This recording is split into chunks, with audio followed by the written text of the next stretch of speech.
신명기 16장 말씀입니다. 신명기 16장 계속해서 이 십계명에 대한 것을 좀 더 확장하고 또 자세하게 이렇게 설명하는 그러한 말씀들인데요. 율법의 말씀들인데요.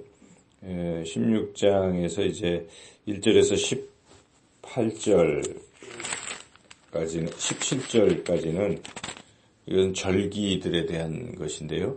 이것은 제4계명 안식일을 거룩하게 지키라 하는 것과 연관이 될 수가 있습니다. 그래서 안식일도 일주일에 한 번씩 정해진 날을 이렇게 지키는 것이죠. 이 절기도 이제 그런 것이죠. 이게 좀 더 확장했다고 보면 되겠습니다. 그래서 그런 4계명의 부분이 있고 이제 뒤쪽에 18절부터는 여기 18장까지 계속되는 내용인데 그 시작이 부분인데 이 부분은 제5계명에 해당이 됩니다. 제5계명은 내 부모를 공경하라인데 이것이 확장한다면 부모뿐만 아니라 어떤 권위 있는 이러한 권위에 대해서 이렇게 공경해야 된다. 권위에 잘 따라야 된다. 이제 그런 말씀인데 그 권위의 이제 이 재판장들 이러한 그 권위에 대한 이야기인데 먼저 그것에 공경하기 전에 재판장들이 공경받을 만한 이제 그러한 재판을 제대로 똑바로 해야 된다. 공의롭게 해야 된다. 이제 그것을 말씀하신 것이죠. 그래서 지금 계속해서 십계명의 순서대로 이런 부분들을 말씀하고 있다고 우리가 볼 수가 있습니다. 먼저 이 절기를 지키는 그 개념이 무엇인가? 하나님을 기억하는 것이죠. 절기를 지킨다는 것은 하나님께서 우리에게 베푸신 은혜와 사랑을 기억하라 하는 것입니다. 안식일에 우리가 주일마다 나와서 하나님 앞에 이제 예배를 드릴 때 뭘 기억합니까? 하나님이 우리를 사랑하신다는 것을 기억하는 것이죠. 그와 같이 이스라엘 백성들에게 1년에 3차례 이 절기를 두어서 이 절기 때마다 하나님의 그 은혜를 기억하라 하는 것인데 특별히 이 세 절기는 모두 그 이스라엘 백성들이 애굽 땅에 있다가 구원받고 광야에서 이렇게 지내는 이런 기간 동안에 있었던 그런 하나님의 사랑과 은혜와 인도하심이잖아요.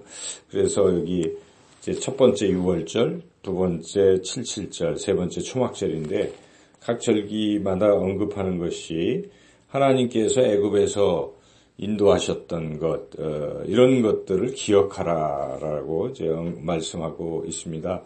16장 1절을 같이 한번 읽어보겠습니다.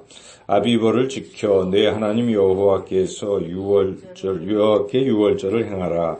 이는 아비벌에 내 하나님 여호와께서 밤에 너를 애굽에서 인도하여 내셨음이라. 네, 이와 같이 그 출애굽한 그 당시에 하나님의 인도하심을 기억하라. 그런 것이죠. 그리고 이제 77절은 가나안 땅에 사실 들어가서의 일이기도 하지만 이 첫 번째 초실절이라고도 볼 수 있는데 첫 번째 이렇게 추수할 때부터 77절 7주 지날 때까지의 그 기간을 생각하면서 하나님께서 주신 은혜, 이것도 결국 애굽에서의 어떤 종되었던 상황을 다시 기억하라 하는 그런 의미가 있죠. 12절 역시 같은 의미인데 읽어보겠습니다. 너는 애굽에서 종되었던 것을 기억하고 이 규례를 지켜 행할지니라. 그 다음에 초막절이라는 것은 이것은 장막절이라고도 하는데 광야에서 이렇게 텐트 생활을 하면서 옮겨 다닐 때 하나님께서 베풀어 주신 그 은혜를 또한 기억하라 하는 그런 것입니다. 그래서 이 3대 절기 모두 다 하나님께서 이스라엘 백성을 어떻게 인도하시고 어떻게 사랑하시고 어떻게 지켜주셨는지를 기억하면서 그 하나님 앞에 감사하라 그런 뜻이죠. 그래서 이 절기를 지킬 때는 그것을 기억하면서 하나님 앞에 특별히 예물을 드려야 된다 하는 것을 강조하고 있습니다. 이렇게 저렇게 하나님 앞에 예물을 드려라 이제 그런 말씀인데 여기 보면은 특별히 힘을 다하여 자원하여 내 힘대로 예물을 드려라 10절에도 그렇게 나와 있고 또 빈손으로 오면 안 된다 이제 이런 말씀도 여기에 하고 있습니다. 16절, 17절 한번 같이 읽어보겠습니다. 너희 가운데 모든 남자는 1년에 3번 곧 무교절과 77절과 초막절에 네 하나님 여호와께서 택하신 곳에서 여호와를 배웁되 빈손으로 여호와를 배웁지 말고 각 사람이 네 하나님 여호와께서 주신 복을 따라 그 힘대로 드릴지니라. 이와 같이 이 절기를 지켜라 하는 것이고 그 절기를 지키는 목적은 하나님께서 베풀어 주신 은혜를 기억하는 것이고 그리고 그 은혜를 기억하고 감사하는 방식, 표현 방식은 하나님께 힘껏 힘대로 예물을 드리는 것.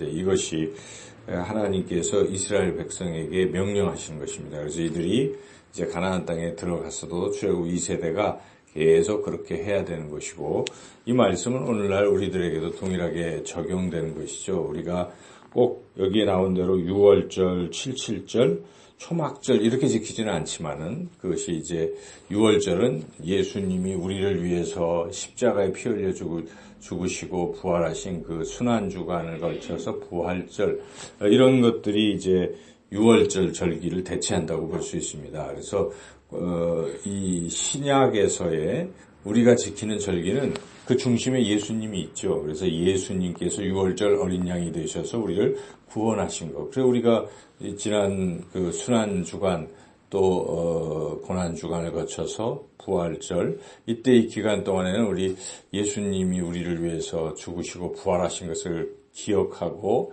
감사하는 그런 절기를 우리가 지키지 않았습니까? 그리고 또 77절이나 초막절, 77절 뭐 이런 거 77절은 이제 특별히 이제 조만간 이제 성령 강림절 또 이렇게도 우리가 또 지키고 그리고 초막절은 추수감사절 뭐 이렇게 또 지키고 그러는 것이죠. 그래서 이런 절기들을 우리가 연속해서 지켜 나가야 된다는 것입니다. 그거는 구약에 있는 것이니까 우리가 상관없다 할 것이 아니라 오늘날도 우리는 절기를 중요하게 여기고 그때마다 늘 하나님의 은혜를 기억해야 되지만 우리가 그러지 못하기 때문에 이런 절기를 통해서라도 하나님께서 우리에게 베푸신 그 은혜를 다시 한번 생각해보고 감사하는 이런 시간들을 우리가 가져야 되는 것이죠. 우리가 마치 사람들 관계에서도 생일을 기억하고 생일을 축하해주고 하는 뭐 비슷한 것이죠. 그래서 하나님과의 그 관계를 더 잘 우리가 맺어가기 위해서는 이 절기를 중요하게 여기고 더욱 우리가 일주일마다 한 번씩 주일 예배를 드린다 하는 생각, 주일 성수한다 이런 생각을 우리가 잘 해야 되고 더 확장한다면 가장 의미 있는 것은 날마다 우리는 하나님 앞에 예배를 드리고 또 하나님을 기억하고 하나님의 은혜에 감사하고 이런 삶을 살아야 된다 하는 것입니다.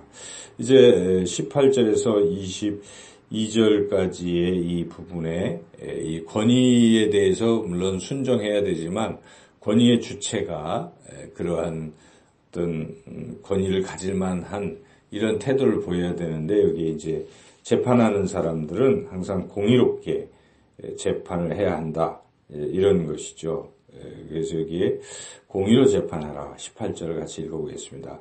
네 하나님 여호와께서 네게 주시는 각 성에서 네 지파를 따라 재판장들과 지도자들을 둘 것이요 그들은 공의로 백성을 재판할 것이니라. 공의는 이렇게 뭐 의무로 보면서 판단하는 것도 아니고 바르게 그리고 뇌물을 받아서 이렇게 엉터리로 판결하는 것도 아니고 바르게 이제 이런 것이죠.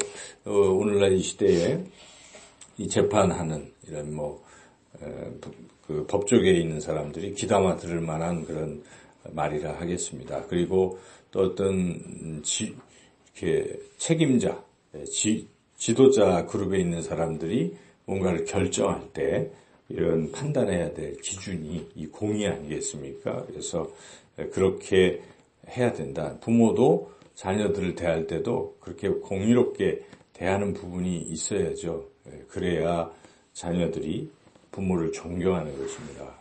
공의가 없이 그냥 어떤 마음, 이렇게 사랑, 어떤 이런 편견에 사로잡혀서 무조건 자녀들을 해나간다면 자녀들이 잘못된 길로 갈 뿐만 아니라 또 부모를 공경하지도 않습니다. 그래서 부모가 바른 판단 기준을 가지고, 말씀의 그 기준을 가지고 그렇게 나아갈 때 거기에 이제 존경이 뒤따르는 것이죠. 그래서 우리가 항상 말씀을 기준으로 그렇게 판단하고 그렇게 살아가야 된다는 것을 또 귀한 교훈으로 깨닫습니다. 오늘 주신 이 말씀을 통해서 우리가 무엇보다 하나님의 은혜를 더욱 기억하고 감사하고 그리고 어떤 일을 판단하고 할 때마다 오직 하나님의 말씀을 기준으로 그렇게 판단하는 그러한 사람들이 되시기를 주님의 이름으로 축원합니다.